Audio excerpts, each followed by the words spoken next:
В соснах летит ветер. Он гонит косые капли, срывает паутину с обгрызенных иголок и уносит за скользкий бугор на колеи грязи. Дорога бежит за 30 верст, в трясущемся ельнике до полотна, а там, за столбами дождя, поднимаются сопки. In den Kiefern fliegt Wind. Er treibt schlenkernde Tropfen, reißt ein Spinnennetz von besprühten Nadeln und trägt es hinter einen glitschigen Erdhöcker auf die Wagenspuren im Schlamm. Der Weg läuft 30 Werst durch schwankenden Nadelwald bis zum Bahndamm und dort, hinter Regensäulen, erheben sich Hügelkuppen. Salzmann schreibt, als würde er filmen. Er hat ja für den Film auch gearbeitet. Er nimmt den Leser, die Leserin visuell mit von winzigen Kleinigkeiten bis hin zu einer riesigen Fahrt bis ganz ins Weite. Und das innerhalb von 3 Sätzen.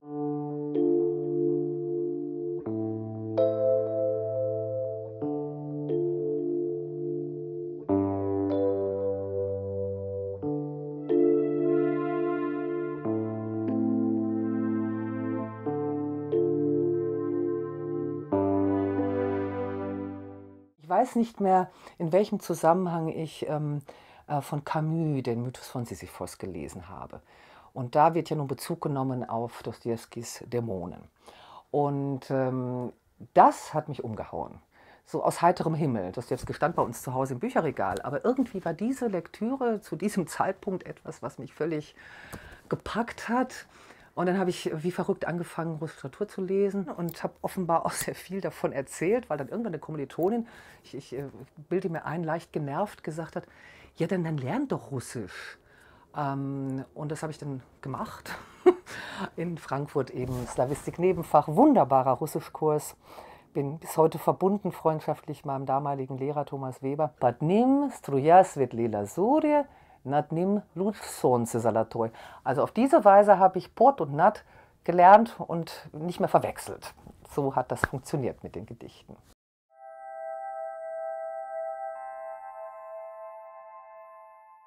Das ist sozusagen mein erstes riesiges biografisches Glück gewesen, dass ich 1990 als DRD-Lektorin nach Moskau gehen konnte. So ein Glück, 3 Jahre in Moskau leben, unterrichten.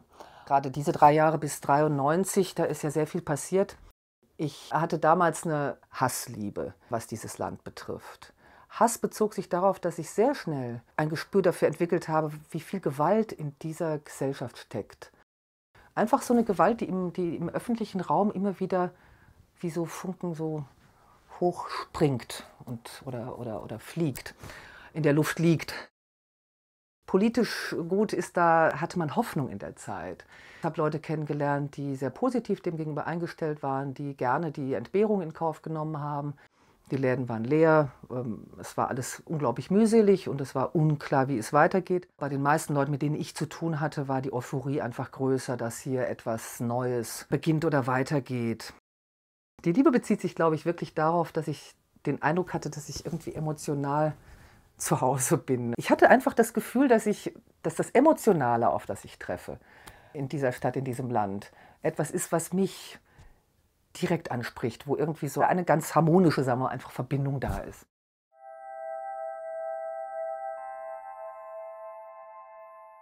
Und das war schon wieder so ein Zufallsding, auch wieder eine Gesprächssituation mit einer älteren Kollegin, die so ein bisschen so wie eine Mentorin für mich war.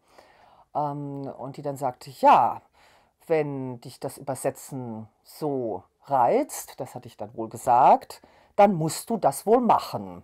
Auch hier habe ich wieder den Tonfall im Ohr. Dass so ein einfacher Satz so etwas in Bewegung bringen kann, das ist schon irre. Ich habe gesagt, ja, dann muss ich das wohl machen. Und ich habe das klassisch gemacht. Ich bin wahr und wahrhaftig über die Frankfurter Buchmesse gelaufen, mit einer Arbeitsprobe. Also ich kann es kaum fassen im Nachhinein, dass das funktioniert hat. Das führte dann zu meinem ersten Projekt, DTV zweisprachig, die 30er, 40er Jahre Erzählungen. Christoph Wachinger sagte mir, wenn Sie dann fertig sind, sind Sie fertig. Und es waren wunderbare Bedingungen. Ich habe an jedem einzelnen Text feilen können, bis ich zufrieden war, was natürlich ein bisschen absurd ist. Woher wusste ich, dass ich zufrieden sein kann? Ich hatte keinerlei Erfahrungen.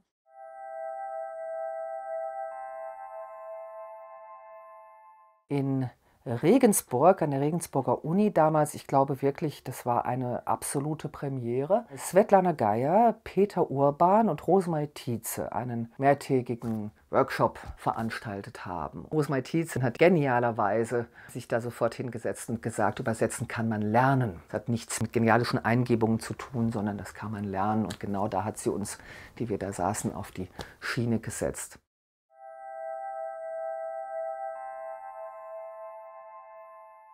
2003, das war für alle russische Übersetzer das Jahr. Russland Ehrengast der Frankfurter Buchmesse. Nur diesem wunderbaren Glücksfall mal wieder habe ich es zu verdanken, denke ich, dass ich Kys von Tatjana Tolstoja übersetzen durfte. Kys ist ja eine Dystopie, ist gleichzeitig ein furchtbar komisches Buch. Das wirklich unglaublich Schwierige bei der Übersetzung bestand darin, den Grundton zu finden. Das ist so eine ganz sonderbare Mischung aus archaischem, märchenhaftem, aber auch umgangsrussisch bzw. so primitivem, reduziertem oder regressivem Russisch. Ich habe Barockprosa gelesen. Also Grimmelshausen kennt man ja, ich habe dann so lustige Leute, so interessante Autoren wie Johann Beer und Johann Gorgias kennengelernt.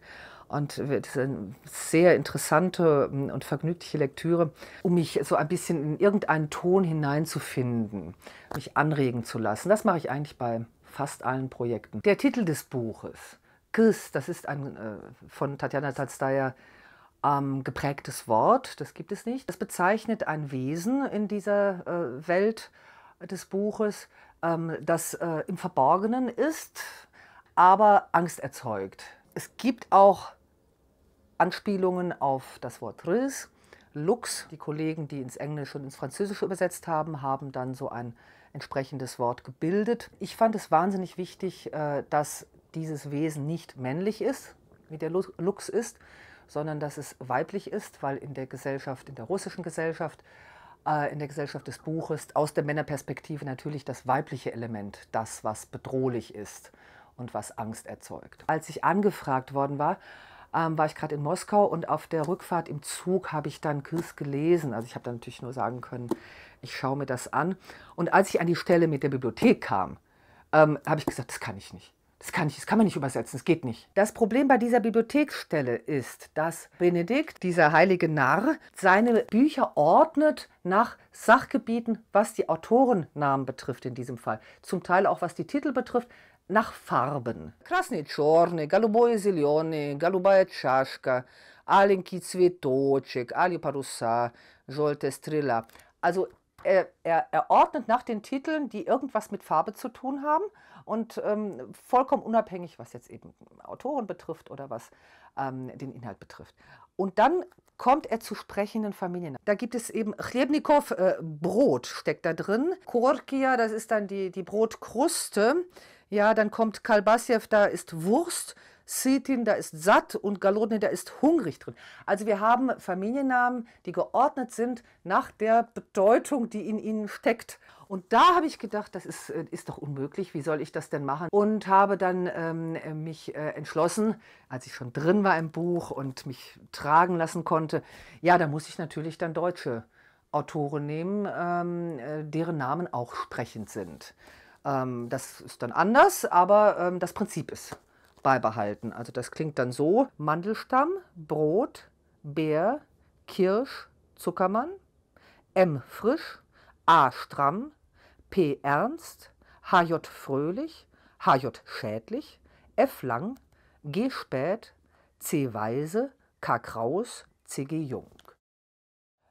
Ein weiteres Problem wäre es für mich gewesen, muss ich gestehen, die vielen versteckten Zitate im Text wahrzunehmen. Ach, an Gedichten sind Fjodor Kuzmitsch, gepriesen sei er, derartig feine gelungen, dass manches Mal die Hand erzittert, das Auge sich verschleiert und man gleichsam jäh ganz schwach wird und irgendwo hintrudelt. Und es kommt sogar vor, dass sowas wie ein Kloß im Hals steckt und man nicht mehr schlucken kann.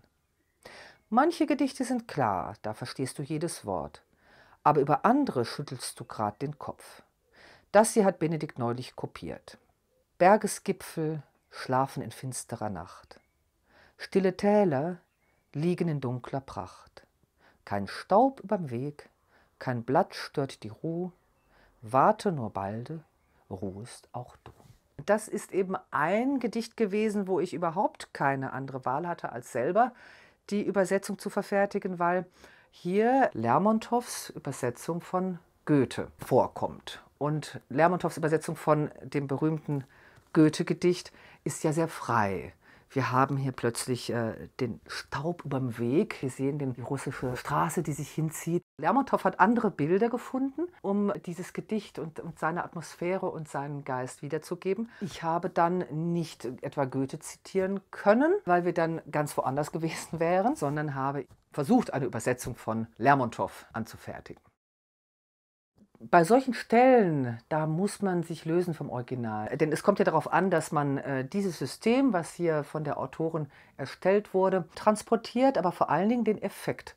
Da muss man dann weg von einer Wörtlichkeit oder von einer Textnähe und mal die Fantasie spielen lassen und schauen, was dabei rauskommt.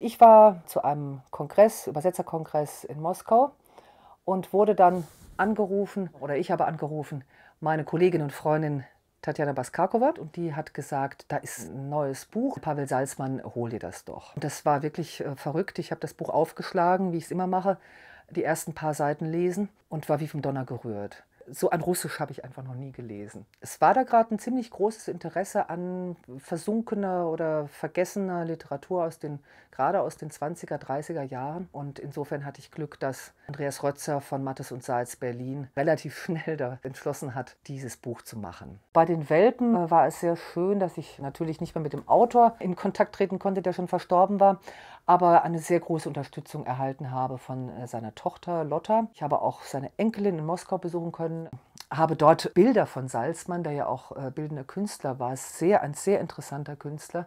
Vor allem die grafischen Arbeiten finde ich ganz eigenwillig und ganz hinreißend. Das sind auch so Traum- oder Albtraumwelten eher, die er dort oft entwirft.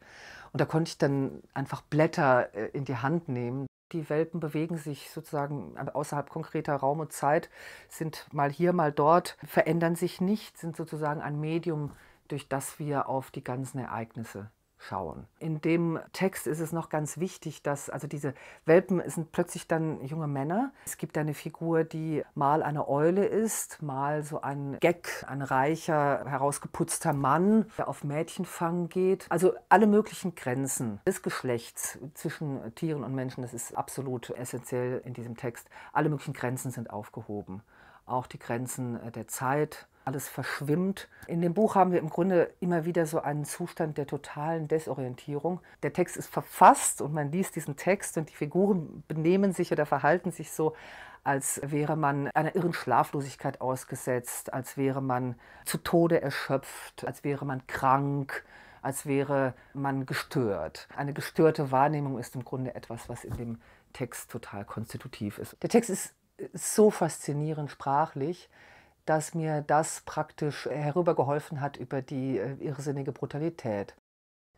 Eine Stelle, wo zwei Kinder, die hungrig sind, sich etwas zu essen verschaffen wollen und ein Huhn gepackt haben. Der Bruder sagt, ich schlag's mit nem Stein tot. Er geht einen suchen, aber alle sind zu klein. Schließlich bringt er einen faustgroßen und schlägt dem Huhn damit auf den Hals. Tumult, Flügelschlagen, Gegacker. Die Schwester reißt ihm den Stein weg und versucht es selbst, doch das Huhn bäumt sich auf und wirft sich hin und her. Ein geglückter Schlag bricht ihm den Hals. Es zappelt noch stärker, die Augen trüb, ohne zu sehen. Tanja hält mit einer Hand beide Beine fest. Der Bruder fegt verstört die Holzkohle beiseite, die, von den Flügeln gestreift, wegschnellt, während Tanja, rot vor Wut, stärker auf den Kopf eindrischt, dem Huhn das linke Auge ausschlägt und den Schnabel zerbricht. Es geht immer um die Dinge schlechthin, wie die Gewalt, die er beschreibt, was Anthropologisches ist. Und deshalb ist der unbestimmte Plural zum Beispiel ein ganz, ganz wichtiges Stilmittel hier für mich gewesen.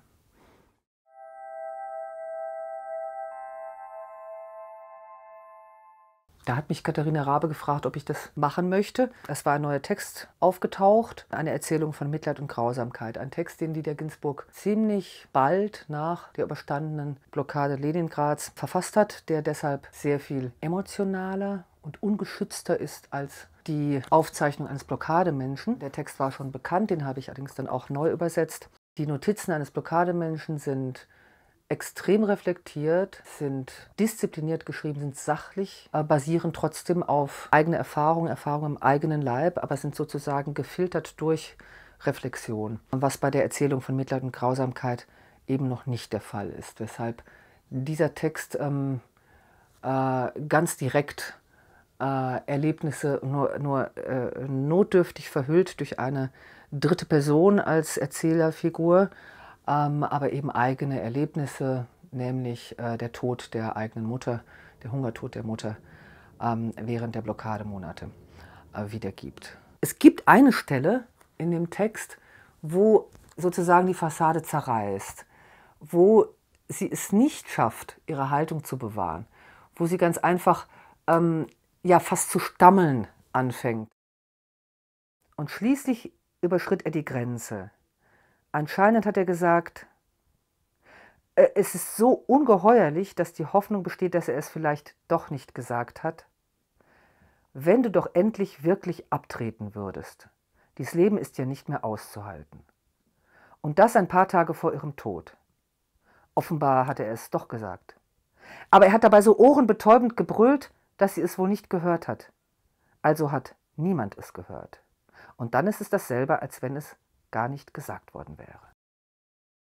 Ein Moment, in dem es irgendwie unmöglich scheint, sich einzugestehen, zu was man fähig ist, wenn man selbst in einer entsetzlichen Situation am äußersten Rand steht. Da war jedes Wort natürlich ganz, ganz wichtig. Ja, jeder Begriff, genauso wie jedes umgangssprachliche kleine Partikelchen.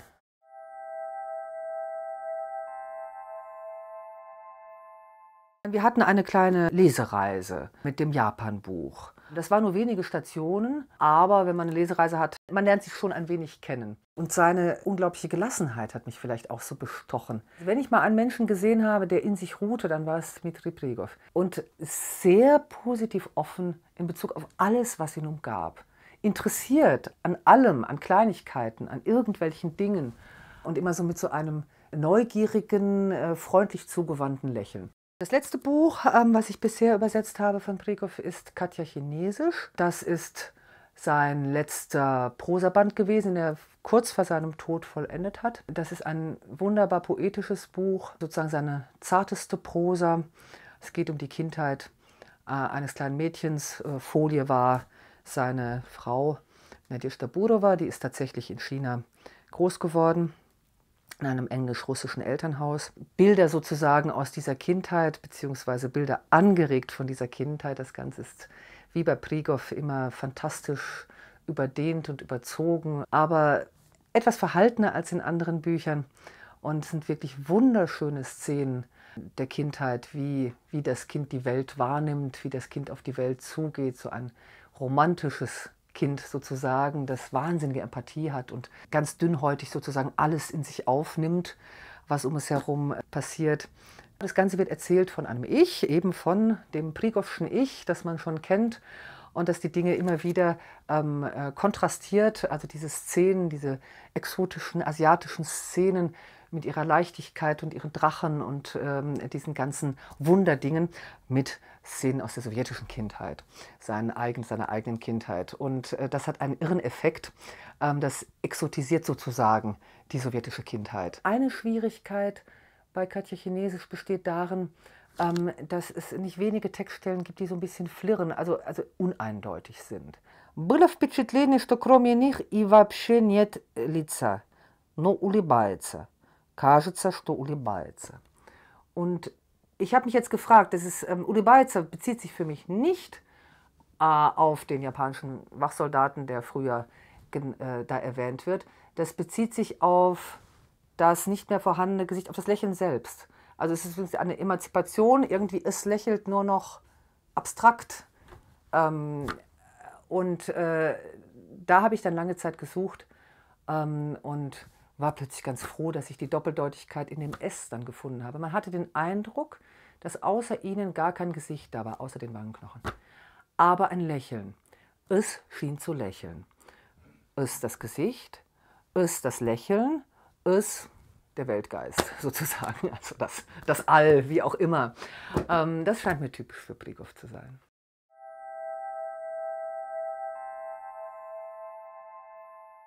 Das ist ein Gemeinschaftsprojekt gewesen von Andreas Tretner, dem Sorokin-Übersetzer, seit vielen Jahren angestoßen. Das hat sich angeboten, weil das aus 50 Texten besteht, die allesamt in ganz unterschiedlichen Stilen geschrieben sind, sodass ein Übersetzerkollektiv sich daran wagen kann. Ich hatte dann das Glück, dass ich einen wunderschönen kurzen Text in einer ganz verstümmelten, reduzierten Kunstsprache übersetzen durfte, nämlich sozusagen Bekenntnisse eines Kentauren. Alle Kentaru han Tatu, alle Kentaru han Brandmal. Tatu standu auf 2 Platz. Platz 1 was Gemächt, Platz 2 was Sulter links. Brandmal 1 mach du, als ich was 3 Monat. Brandmal 2 mach du, als ich was 10 Jahr. Und ich was verkauft, Fürst Gavrilo Gavrilowitz. Fürst kauft du mich in Herbst, als mich Führew aus Gestüt nach Worones nach Jahrmarkt. Und ich wein tu. Zum anderen finde ich Empathie schrecklich wichtig. Ich finde es wirklich ganz wichtig, in den Textkörper reinschlüpfen zu können. Du musst den Text in seiner Gänze, in allen kleinen Verästelungen, in allem, was ihn ausmacht, in eben Haltung, Ton, wie auch immer man das nennt, wirklich zutiefst, in allen seinen Tiefen eben auch, in allen seinen Dimensionen, musst du ihn aufnehmen, musst du ihn verstehen, musst du über ihn dann, ja, verfügen, wollte ich sagen. Das ist natürlich jetzt, das klingt so dominant. Nein, aber man muss hinein und dann muss man es herausnehmen, dann muss man eben all das, was man wahrgenommen hat und wofür man sich sensibel gemacht hat, dann muss das im kreativen Akt eben in die Zielsprache hinein.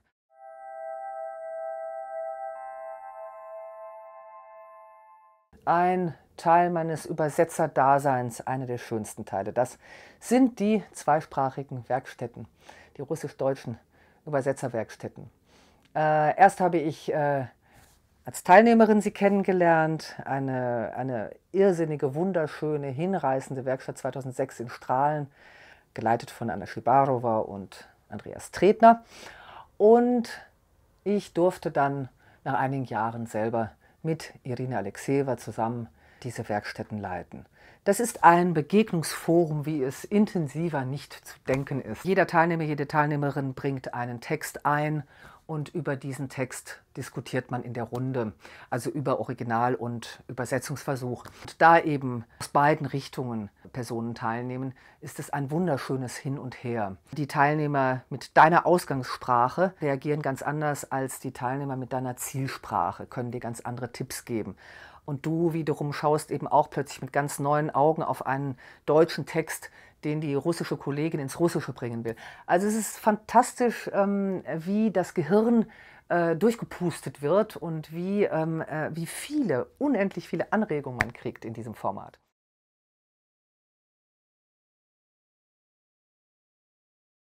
Es ist etwas, was auch aus persönlichen Gründen in mein Leben sehr eingreift. Mein Mann stammt aus der Ukraine. Es ist ja auch etwas, was meine Berufstätigkeit direkt betrifft. Meine Kontakte, meine Reisen nach Russland, meine Begegnungen in Russland, unsere Werkstatt, das ist alles gestoppt. Ich hätte mir nicht vorstellen können, nach Beredielkino zu fahren und dort zu tun, als wäre nichts. Ich habe viel übersetzt über den Zweiten Weltkrieg. Lydia Ginsburg, Notizen eines Blockademenschen. Dann die Stalingrader Protokolle, herausgegeben von Jochen Hellbeck. Dann habe ich übersetzt, vor kurzem erst, den Roman Stalingrad von Grossmann und weitere Blockadeerinnerungen von Pavel Salzmann. Mir ist das ein ganz großes Anliegen. Ich habe immer bei der Übersetzung dieser Texte und sozusagen im Umfeld und rundherum die Schuld gefühlt, die mein Land, ich weiß nicht, wie ich es sonst ausdrücken soll, gegenüber der Sowjetunion damals hatte und hat und immer haben wird. An dieser Schuld ändert sich nichts, das ist natürlich klar. Aber ich empfinde es als unglaublich bitter. Es ist regelrecht ein Schmerz für mich, dass diese Autoren, die ich gerade aufgezählt habe, dass die letztlich auch in Gefahr sind, missbraucht zu werden. Weil das ganze Narrativ des Zweiten Weltkriegs im heutigen Russland ja verzerrt und missbraucht wird und als Folie benutzt wird für den und es scheint so auszusehen, Vernichtungskrieg gegen die Ukraine als Land und gegen die Ukrainer als Nation. Damit bin ich noch überhaupt nicht fertig, damit habe ich noch gar nicht richtig angefangen, weil, also das zu reflektieren, weil seit der Krieg begonnen hat, ich noch nicht so weit gekommen bin, mit meiner Fassungslosigkeit zurechtzukommen. Ich weiß nicht, ob ich, solange der Krieg geht, damit zurechtkomme. Ich sehe im Moment, heute, Anfang Juni 2022, auch nicht, wie sich das bald ändern könnte.